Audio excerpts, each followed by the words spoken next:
A very important part of Filecoin is the use of markets. So we use two markets, the storage market and the retrieval market. The storage market is where storage providers come to offer storage for use. Miners have their storage. They commit to storing some number of bytes to the network. So they tell the network, hey, I have this much data to offer.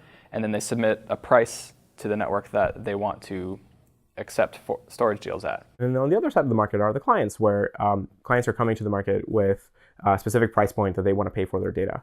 And that's how you can find like really good price points for both clients and miners. First, a miner needs to acquire hard drives and other hardware to actually store data and get that running, get that set up so that their whole data storage system is ready.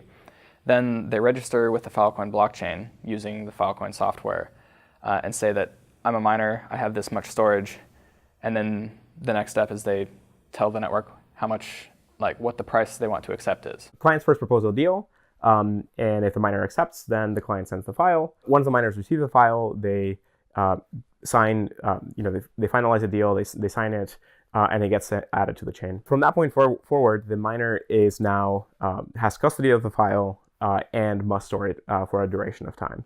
And at that point, the client's funds have been locked and can be released over time to the miner if the miner behaves correctly.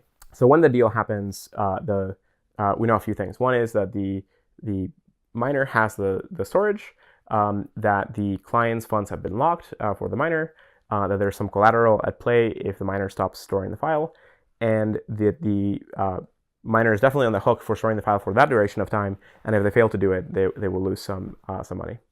And if, of course, the miner stores the file correctly, then they will receive the reward of the payment of the client over time. And then the miner takes all these different bits of data and then seals them into what are called sectors. And the sector is a replica from proof of replication that guarantees that the miner is storing this data uniquely and is not doing anything fishy with it. They then take this replica and they tell the chain about it through committing this replica to the chain. Once it's committed to the chain, some numbers of sectors will be committed to the chain, and the miner will then start doing a proof of spacetime, which proves to the network and everybody verifying that this miner is storing the data that they've agreed to store over time, and not just trying to reacquire it when they're asked for it. Because if they did that, that wouldn't be as secure. The data wouldn't actually be stored in the way that the client is expecting it to.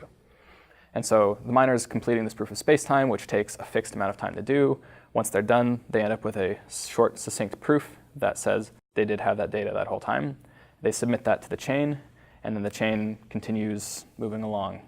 And the miners just keep doing this, adding more data, continuing to complete proofs of spacetime, and so on. The client gets their data through the retrieval market, which in the initial version is pretty simple.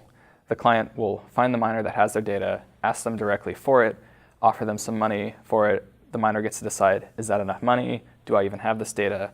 And respond with the data, or sorry, I don't have it, or sorry, that's not enough money. The retrieval market is one where latency matters tremendously. And so this is where, even from the very beginning, it was sort of designed to be entirely off-chain. We want retrieval to be as fast as possible. We want clients to be able to ask for a file from miners and, in a single round trip, start receiving the file without any additional complexity. And so in order to get there, there's all kind of machinery that needs to be in place. Things like payment channels, things like indices to understand which miners have which files and all that kind of stuff. We have a bunch of interesting constructions that we're going to be working on, but those will come with time.